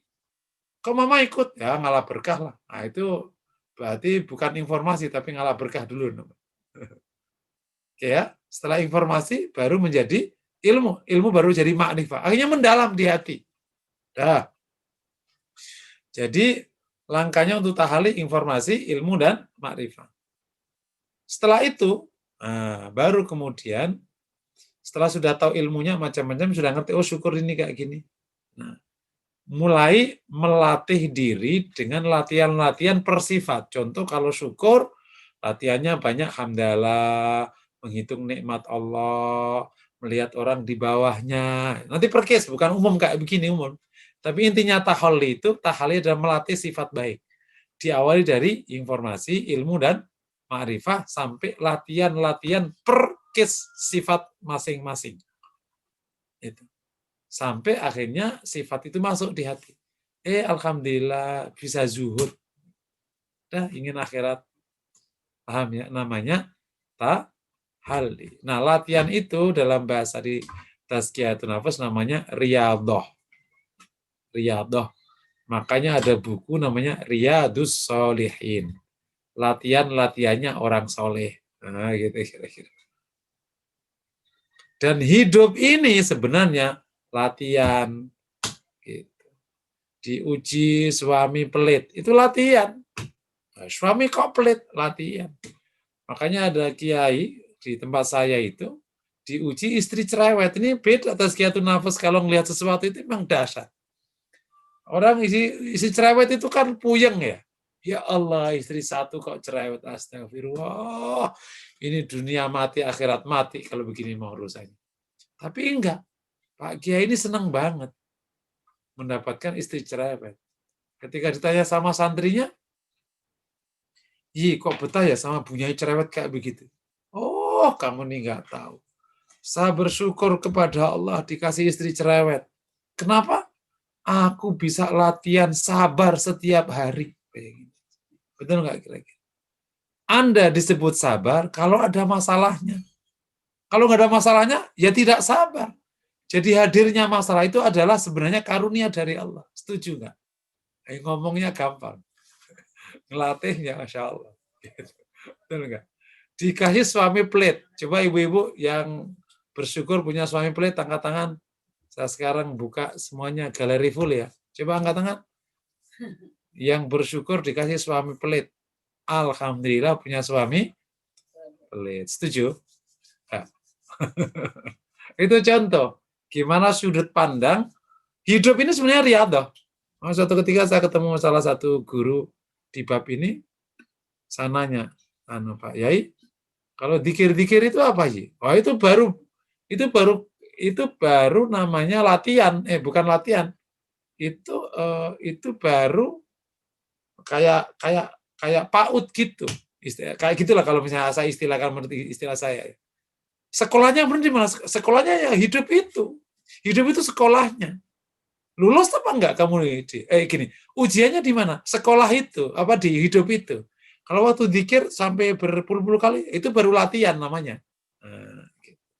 Jadi sebenarnya kita ya ujiannya itu di hidup itu. Lulus enggak? Ya latihannya itu ya tadi dzikir-dzikir. Tapi latihan yang benar ya di sekolah itu sebenarnya. Apa di ujian itu latihan yang sesungguhnya kan? Bukan kita bikin latihan sendiri, itu lulus. Makanya terkadang ngedikirnya lulus, tapi sabarnya nggak lulus. Perasaan udah dikir lama gitu. Kenapa kok masih penat ngadepin orang pelit? Mas, duit mulu loh. Enak aja. Nah, padahal udah dikir 1000 kali padahal. Berarti namanya belum lulus. Namanya. Baru lulus latihan, belum lulus ujian. Namanya. Paham ya? Kan ada orang gitu kan. Lo ngaji mulu tapi kok masih kena jin, ya itu namanya baru lulus latihan, bukan lulus ujian. Gitu Bu, wallahualam bishawab. Tahali gitu, ada pertanyaan lagi? Tadi ada yang raise hand, silakan Teh Lia, tadi lewat maaf tidak terlihat. Silakan dibuka mic-nya. Ya, silakan. Ya, Jazakallah khairan katsir atas kesempatannya. Mohon maaf tidak membuka video Ustadz. Ya, betul Bu. Ini Ustadz, saya ingin membantu kemudian mendiagnosa Ustadz. Saya merasakan memiliki satu penyakit dalam hati saya. Jadi berupa seperti ini Ustadz. Ada satu momen yang menurut saya cukup kemudian membekas ketika kemudian saya berekspektasi sesuatu pada seseorang Ustadz. Dengan ekspektasi yang positif, kemudian husnuzon begitu, bahwa beliau lebih dari saya ilmunya, terus kemudian amalan ibadahnya, dan yang lain-lainnya lah. Isinya kemudian saya merasa perlu kemudian mengilmu, berguru kepada beliau. Tapi kemudian suatu ketika gitu ya, di satu titik gitu, dengan mata kepala saya sendiri, saya kemudian menyaksikan langsung, melihat langsung dan mendengar langsung begitu, beliau bersitegang dengan seseorang yang amah begitu, dengan cara yang menurut saya, dalam bayangan saya, kenapa sosok seperti beliau masih seperti itu, melakukan hal itu gitu, gitu, memakai cara keras untuk kemudian mendakwahi seseorang. Nah itu sampai saat ini Ustadz saya merasa belum mampu menerima gitu, Oh, realita seperti itu. Itu penyakit apa ya Ustadz namanya? oh iya Mohon terus iya kemudian iya. ada terapinya atau seperti apa Ustadz? Syukran Oke jazakallah oke khair. oke. Kalau case ini secara khusus mungkin tidak ada nama khususnya, tapi itu mungkin lebih tepatnya gabungan dari berbagai macam hal. Bisa muncul bagian dari berharap kepada hamba. Karena berharap kepada hamba kan nggak boleh, berharap harus kepada Allah. Gitu. Nanti bisa jadi itu sebenarnya udah terlalu banyak berharap kepada orang, sehingga lupa harapannya kepada Allah. Kalau harapannya kepada Allah, ketika seorang hamba tidak begitu ya nggak apa-apa. Itu yang saya suka sebut hidayah itu berlapis-lapis, bermacam-macam dan berwaktu-waktu. Ada orang dapat hidayah A, nggak dapat hidayah B. Hidayah sholat tapi nggak dapat hidayah akhlak. Ada hidayah ilmu tapi nggak dapat hidayah makrifah. Kayak gitu-gitu. Terus gimana? Ya Allah belum kasih, ya udah nggak apa-apa. Itu misalnya bisa jadi muncul karena ternyata kita punya harapan kepada manusia. Kan nggak boleh itu sebenarnya. Itu bisa jadi dari situ. Yang kedua, bisa jadi kita ini tapi tidak sampai level penyakit, tapi mengantarkan kepada sifat buruk. Kita mungkin bisa jadi orang yang lebih mengagumi manusia, tapi nggak mengagumi Allah. Gitu. Kan semestinya mengagumi Allah kan, mengagumi pencipta, bukan jadi kalau ada orang alim, pertamanya jangan ya Allah alim sekali, kan kayak gitu. Tapi ya Allah maha besar engkau membuat orang ini alim. Karena itu kalau di ilmu hati kan nggak gitu. Meskipun nggak gampang loh ya, perlu latihan banyak. Istilah kata mengallahkan semuanya itu perlu latihan banyak. Karena kalau sudah kealiman orang, kesolehan orang itu, kekagumannya bukan pada orangnya, akan mengurangi kekecewaan. Sangat mengurangi. Kenapa kecewa? Karena kekaguman kita itu pada orang. Nah, kalau kekaguman kita pada orang lain itu di orang, sebenarnya kan yang sakit bukan kita. Tapi kalau yang kekaguman kita pada diri sendiri, bahwa itu datang dari kita, namanya ujub kan. Gitu. Sebenarnya kan gitu. Tapi sebenarnya ini karena kita mungkin ta'ajubnya bukan kepada penciptanya, gitu, tapi kepada orangnya. Nah, karena ta'ajub kepada orang sehingga lahir ketemu kecewa itu. Makanya nanti kalau di kajian berharap, kita akan ketemu bahasan ini. Gitu. Bahasan harus hanya berharap kepada Allah dan besar sekali harapannya kepada Allah. Pada orang lain gimana? Boleh berharap levelnya muamalah. Contoh, berharap istri pagi ini masak X. Ternyata enggak, ya enggak apa-apa. Kenapa? Ya memang yang menggerakkan dia masak kan bukan kita, Allah. Allah enggak gerakin ya sudah. Ya kita cari solusi aja. Enggak masak kayu bakar. Kok tumben pagi-pagi? Ya aku kok pingin. Ya udah aku masakin, ya gitu aja. Ternyata Mas enggak usah ya, kita beli nasi uduk, ya udah enggak apa-apa. Kenapa? Ya karena kan tidak terjadi kecuali atas izin Allah. Gitu. Jadi kita ya nggak kecewa. Lain kan kayak gini, ya Allah semoga nanti si istriku nanti pas aku datang itu langsung ada ayam bakar, monga-monga. Karena kita dari luar kota kan dari Jawa, jam 7 nyampe ke rumah. Ternyata boro-boro ayam bakar, nasi aja nggak ada. Gitu. Nah kan bisa kecewa. Maka semakin besar harapanmu kepada orang, maka semakin besar pula kecewamu pada orang. Makanya nggak usah ngarep ke orang, gitu. Termasuk kepada orang soleh sekalipun. Gitu. Iya Ustaz. Wallah Syukran jazakallah Ustaz. Jazakallah khair. Iya, alhamdulillah. Ustadz, ada yang masuk lagi di room chat ini. Ustadz, berarti tahapan metode ini bisa terjadi tanpa disadari. Mungkin serasa berhijrah ke kondisi yang lebih baik. Apakah benar demikian, Ustadz? Tahapan apa ya. ini? Berarti tahapan metode ini bisa terjadi tanpa disadari ya. Mungkin tahapan tazkiyatun nafsnya tadi ya, metodenya. Betul, bisa jadi orang sebenarnya udah berjalan dan ia tidak sadari, kemudian tentu hanya kuasa Allah yang nggak ada yang tiba-tiba. Baik, gitu. Baik, gitu. Karena toh sebenarnya ini hidayah Allah semua. Kan kita kadang ketemu gini loh Mbak. Kadang kita ketemu ada orang, taubat langsung cespleng, ada ya gitu. Langsung berubah drastis. Bisa aja sebenarnya dia udah berlatih sekian lama sebenarnya. Udah latihan-latihan. Cuma orangnya nggak nyadari aja. Makanya sebenarnya ketika ada orang diberikan ujian oleh Allah, itu sebenarnya Allah sedang berikan sifat-sifat baik padanya. Kenapa para rasul itu banyak yang dilahirkan yatim?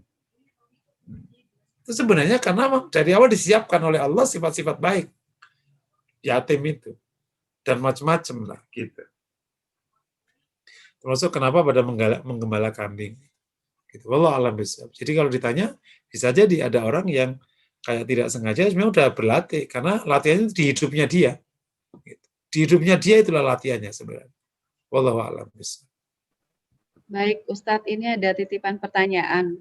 Ustadz, bagaimana kalau ada orang yang merasa tidak berdosa? Maksudnya tidak punya dosa gitu. Lalu bagaimana menghadirkan perasaan agar kita tuh senantiasa merasa berdosa sehingga kita lebih giat dalam beribadah mungkin ya? Iya, kalau ada orang nggak merasa berdosa, itu ada dua kemungkinan. Yang pertama karena al-jahlu anil atham atau anil umur al-wajibat. Bodoh terhadap kewajiban dan larangan. Kan dosa itu lahir dari meninggalkan kewajiban atau melaksanakan larangan kan. Dosa itu kan dari dua itu. Nah bisa jadi kenapa nggak berdosa? Karena bisa jadi menurut dia kewajiban itu cuma 3. Sholat, puasa, sama zakat. Dipikir syukur itu nggak wajib. Gitu. Dipikir syukur itu nggak wajib. Dipikir berharap kepada Allah. Dipikir makan halal itu nggak wajib. Padahal namanya orang sekarang lah, yang penting dapat aja lah. Yang penting masih sholat. Gitu. Jadi, ya ini mungkin ketidakmengetahuan masalah kewajiban dan larangan. Larangan contoh gini, contoh dipikir kalau ada orang dapat proyek dari kantor, kemudian dia bisa dapat harga di bawahnya, kemudian dia wah ini memang orang baik nggak kemana dapat rezeki. Bayangin kantor ngasih budget per item 100.000, aku dapat 70.000, untung 30.000 kali sekian, wah ini berarti karunia. Dipikir itu karunia, padahal itu kan apa itu? Dosa kan kalau dimakan. Kan harus balik ke kantornya. Itu bisa jadi karena bodoh. Yang kedua bisa karena sombong. Sombong yang melihat dirinya serba sempurna. Gitu. Nah, jadi kalau ingin mengembalikan itu, pertama belajarlah ilmu. Insya Allah semakin banyak ilmunya, semakin ketahuan mana yang belum dikerjakan. Ternyata semakin ilmunya luas, semakin banyak yang ketahuan tidak dan belum dikerjakan. Kata sholat, itu kalau tidak tahu rukun dan syaratnya, dianggap biasa. Sholat itu gimana? Ke masjid, wudu, brok. Itu belajar. Rukun wudu, ya kurang. Syarat wudu, ya kurang. Sunnah wudu, ya kurang. Berarti wudu kita sah nggak sih selama ini? Ya. Batas muka adalah tempat rumputnya sampai pentil kuping. Ya selama ini aku gini. Truk. Loh, berarti batal nggak? Ya batal. Gitu. Ya. Terkadang gitu. Jadi proses keilmuan diselesaikan. Yang kedua, belajarlah rendah hati. Dengan cara apa? Melihatlah dirimu, pakai muhasabah. Nanti lama-lama ketahuan. Yang ketiga, lihatlah orang-orang soleh. Kok orang sesoleh itu kok masih ngerasa dosa aja? Kok aku nggak ada dosanya? Tapi masa aku lebih baik daripada dia? Gitu kira-kira. Kita kalau dengar para orang soleh itu kalau bicara, Masya Allah. Kayak dia orang yang paling hina di dunia. Itu orang-orangnya sesoleh kayak gitu. Imam Syafi'i mengatakan, uhibbus sholihan wa lastu minhum. Saya mencintai orang soleh, berarti saya tidak termasuk orang soleh. Imam Syafi'i itu ngerasa tidak soleh. Padahal Imam Syafi'i. Gitu. Wallahu a'lam bishawab. Baik, Ustadz, ini ada satu lagi yang masuk, tapi waktu kita tinggal sekitar 5 menit ya. Insya Allah nanti mungkin ada closing statement dari Ustadz, sepertinya metodenya belum tuntas nih. Apakah tahapan tahali ini harus setelah tahali atau bisa berjalan beriringan, keduanya dilakukan gitu? Mohon penjelasannya Ustadz. Boleh beriringan kalau mampu, boleh tahapan, taubat dulu, atau dibalik juga boleh. Latihan sifat dulu sambil taubat. Tetapi sebagian besar ulama cenderung permulaan langkahnya itu taubat. Karena artinya apa? Sejak orang balik, itu sebenarnya penyakit sudah ada biasanya sudah ada. Sejak orang balik, penyakit biasanya sudah ada. Kenapa? Karena fajtahadus syaitan, setan membajaknya. Gitu. Dan faktanya kan real. Begitu sudah mulai ngerti itu, mulai deh rebutan makanan sama adiknya. Ketahuan, beberapa waktu kecil baik-baik aja. Mulai iri-irian, mulai bully-bulian. Apaan kakak kayak gitu mah? Payah mah kakak mah. Nah, mulai deh kayak gitu-gitu. Itu yang disebut sebenarnya kalau bahasa namanya bocah pasti tengkar. Itu sebenarnya mulai penyakitnya mulai muncul satu-satu sebenarnya. Itu kalau nggak diselesaikan ya nanti lama-lama jadi sifat bener setelah balik. Jadi boleh tahali dulu, boleh takhali dulu baru tahali atau boleh bareng-bareng. Allah alam. Ya, baik Ustadz, sepertinya semua pertanyaan sudah dijawab. Dan kita sudah masuk di 21.32 menit, ini dari waktu yang biasanya kita pakai 21.30 ya. Tapi sepertinya belum tuntas ya metodenya. Kita mau sampai jam berapa Ustadz? Afan, ada Pak Yudi raise hand. Oh iya ya Pak Yudi ya, saya belum lihat. Oh iya Pak Yudi silahkan, tafadhol. Langsung raise hand, nanti kita sampai pukul 21.40 ya maksimal Ustadz ya? Fadhal, ya Bu. Ya, baik. Silakan Pak Yudi yang raise hand untuk buka mic-nya dan menyampaikan pertanyaannya kepada Ustadz Muhsinin. Apakah masih menyimak Pak Yudi? Baru terlihat di layar. Fadhal. Jangan-jangan tertidur ini Ustadz. Tertidur, tapi raise hand. Soalnya, tapi kameranya off ya. Off, ya. Okay. Baik, sekali lagi kami persilakan Pak Yudi. Kalau masih monitor, sepertinya sudah istirahat mungkin. Oh, terpencet. Oke, berarti. Oh, terpencet. Oke, baik. Oke, kita lanjut. Nanti yang ketiga ini saya jelaskan sesimpel aja. Nanti jika diperlukan diulang di pertemuan ketiga. Yang ketiga namanya tahakkuk wat takhalluq. Ya, bahasa Arabnya aja dulu. Tahakkuk wat takhalluq. Tahakkuk adalah belajar ilmu hati dari Asmaul Husna.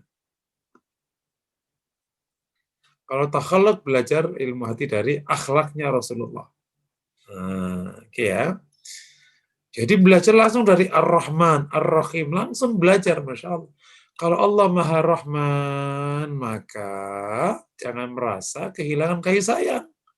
Jadi nggak usah ngerasa kehilangan sayang, meminta mencari-cari kasih sayang dari siapapun yang haram. Mintalah kasih sayang kepada Allah. Dan berjadilah hamba yang penuh kasih sayang. Rabbmu itu penuh kasih sayang. Gitu. Dan Rabbmu menyuruhmu untuk menjadi hamba yang penuh kasih sayang. Sebagaimana kata nabinya, irhamu man fil ardi, irhamkum man fis sama. Sayang yang ada di muka bumi, yang di langit akan menyayangi. Masya Allah. Tentu bukan berarti kita menyamai Allah, naudzubillah min dzalik. Cuman kita belajar dari Asmaul Husna. Allah Maha Al-Karim, ya berarti latihan jadi orang dermawan. Allah Maha Lembut, Allah Maha Suci, dan lain sebagainya. Itu namanya tahakkuk. Takhalluq, belajar dari akhlak Rasulullah. Gimana sih Rasul itu hidupnya kayak apa? Nah, khusus akhlak Rasulullah ini adalah implementasi konkret dari ilmu hati. Ilmu hati itu kan ada di hati. Syukur itu ada di hati. Konkretnya, ngomong Alhamdulillah. Berharap pada Allah itu ada di hati. Konkretnya, doanya kepada Allah banyak. Nah, dari 3 metode itu, Bu, tahali, takhalli, tahakkuk wa takhalluq, maka kajian tazkiyatun nafas itu dibagi menjadi 6 klaster atau 6 kitab, 6 bab besar atau 6 bagian. Bagian 1 sampai bagian 6. Bagian 1 namanya penyakit-penyakit hati. Kan tadi kan sifatnya. Bagian 2 tipu daya setan. Ya. Bagian ketiga sifat-sifat atau namanya makomat, makom. Ada 102 makom. Makom itu sifat. Bagian keempat kajian Asmaul Husna. Bagian kelima kajian akhlak Rasulullah atau Syama'il Muhammadiyah. Bagian ke-6 adalah hikmah dan kisah para aulia. Hikmah dan kisah para aulia. Nah, jadi dari 6 metode tadi, 3 metode lahir 6 kajian. Dari metode pertama lahir 2 kajian, penyakit hati dan tipu daya setan. Pertama, yang kedua lahir kajian bagian yang ketiga, namanya makomat, makom. Itu sifat-sifat. Metode tahakkuk melahirkan kajian Asmaul Husna. Metode takhalluk, kajian akhlak Rasulullah atau Syama'il Muhammadiyah. Nomor 6, gabungan tadi itu kita ingin dengar hikmah para aulia dan kisah para aulia sehingga semuanya itu nyata. Oh, inilah hidupnya orang-orang suci itu. Nah, gitu, paham ya? Nah, tapi dalam prakteknya, Ibu Bapak yang dirahmati Allah, saya memulai kajian dari makomat, dari sifat. Dari metode yang kedua, itu saya tarik menjadi metode pertama, sehingga pertama kan nanti kalau kita kaji, setelah metode kita akan belajar bab tentang sifat-sifat yang 9 pokok. Mulai dari ikhlas, syukur, sabar, berharap pada Allah, mencintai Allah, dan lain-lain. Sehingga kita latihan memasukkan sifat-sifat itu. Yang Ibnu Qayyim namanya 102, yang paling pokok 9. Paham ya? Jadi kami ulangi lagi, 3 metode melahirkan 6 klaster bagian kajian tazkiyatun nafs. Makanya saya ulangi nanti di silabus kan ada dan seterusnya. Nah, itu maksudnya seterusnya itu masih panjang. Gitu. Kayak penyakit hati, kan saya cuma judul penyakit hati itu puluhan. Satu pertemuan satu penyakit hati. Penyakit hati itu bagian, itu bukan tema. Itu bagian. Nanti ada tema tentang kufur, nifak, hasad, iri, dengki, semua satu, semua penyakit hati panjang lebar. Bisa jadi itu 20 pertemuan sendiri penyakit hati. Tapi kayak sifat kan, saya nyebut situ ikhlas, syukur, sabar, berharap. Tapi kita nanti akan ada sifat, kita minimal bisa mengkaji 20-an sifat yang kita kaji misalnya. Asmaul Husna, kita tuliskan satu kajian Asmaul Husna. Itu Asmaul Husna kan 99. Mungkin kita kaji sekitar 20 Asmaul Husna aja. Sisanya nanti kalau kita ketemu. Itu kira-kira. Wallahu a'lam bishawab. Bisa dipahami ya, insya Allah ya. Ya, baik. Terima kasih Ustadz. Bisakah diulang urutan tadi, ada urutan sebelum muhasabah diri dan bergaul dengan orang-orang soleh? Oh, ini terlewat dia catatannya. Bisakah diulang urutan sebelum muhasabah diri dan bergaul dengan orang soleh tadi? Urutannya apa ya? Oh, ilmu. Ilmu, kemudian ma'rifat. Informasi dulu, ilmu. Informasi, ilmu dan ma'rifat ya. Ya, kalau ma'rifat itu ilmu yang sudah masuk ke hati. Masuk mendalam di hati. Kan jadi, Ibu merasa kan ada materi yang makjeleb di hati. Itu udah ma'rifah. Ini istilah keilmuan namanya ya. Jadi yang hati sudah menjiwai ilmu itu namanya ma'rifah. Karena itu baru bisa menjadi perilaku. Kalau enggak jadi apa-apa. Ya, baik Ustaz. Jazakallah khair. Insyaallah kemarin itu kita pekan lalu kajian sampai 21.30 maksimal, sekarang kita 21.40 alhamdulillah sesuai waktunya. Hadirin yang dirahmati Allah Subhanahu wa taala, kajian kita alhamdulillah sudah selesai ya, walaupun masih ada pasti ya ingin lanjut lagi karena ini bahasan yang ternyata membuat kita penasaran, kepo apa nih berikutnya, dan ternyata banyak hal-hal kecil di sekeliling kita yang merusak amalan hati kita. Selfie itu lekat sekali dengan saya, Ustaz, ibu-ibu dan sebagainya. Jadi ya mudah-mudahan hati kita tidak tergoyahkan untuk ketika posting masih lurus-lurus aja insya Allah. Baik Ustadz, apakah ada closing statement dan mungkin kita langsung doa penutup oleh Ustadz, mohon berkenan memimpin doa. Ya. Para peserta yang dirahmati Allah, ini baru di mulut gua ya untuk memasuki lautan tazkiyatun nafas. Mohon kita bisa istiqomah, bisa sabar, bukan sekedar ilmunya, lebih jauh lagi adalah latihannya. Karena ilmu ini kan untuk seumur hidup. Seumur hidup, semoga Allah barokai, dan lagi-lagi hanya dengan pertolongan Allah dan hidayah Allah kita bisa berubah dengan lebih baik. Mari sama-sama kita akhiri bermohon kepada Allah. Astagfirullahaladzim, astagfirullahaladzim, astagfirullahaladzim. Bismillahirrahmanirrahim. Alhamdulillahirrahmanirrahim. Sallallahu alaihi wasallam Muhammad. Alamin innaka Hamidum Majid. Ighfir lana wa tub alaina tawwabur rahim. Ighfir lana warhamna wa'afina wa'fu anna. Allahumma la tuzigh qulubana ba'da idh hadaytana wa hab lana min ladunka rahmah innaka antal wahhab. Irhamna waghfirna wa'afina wa'fu anna. Rabbana atina fid dunya hasanah wa fil akhirati hasanah wa qina adzabannar. Wa sallallahu wasallam ala Muhammad wa ala alihi wasallam. Alhamdulillahi rabbil alamin. Alhamdulillahirrahmanirrahim. Jazakallah khair Ustadz untuk uraian metode tazkiyatun nafsnya malam ini. Sebelum saya akhiri, ini ada pengumuman dari panitia untuk mendukung kajian kuliah online Formula Hati Institute. Dapat mengirimkan infak terbaiknya ke rekening Mandiri nomor 101 000 7299207 atas nama Helva Afrianti dan konfirmasi ke nomor WA 085578 00885. Sekali lagi saya ulang, ke nomor rekening Mandiri 1010007299207 atas nama Helva Afrianti.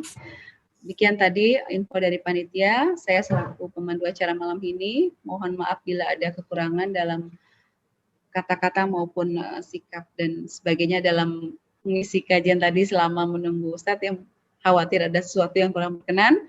Saya mohon dibukakan pintu maaf. Sampai berjumpa lagi pada kajian FHI yang akan datang. Nantikan infonya lewat flyer yang akan kami posting nanti insya Allah. Baik, kita akhiri dengan baca istighfar. Astagfirullahaladzim, astagfirullahaladzim. Subhanakallahumma wa bihamdika asyhadu an la ilaha illa anta astaghfiruka wa atubu ilaik. Billahi taufiq wal hidayah. Wassalamualaikum warahmatullahi wabarakatuh. Waalaikumsalam. Jazakallah Ustaz. Iya.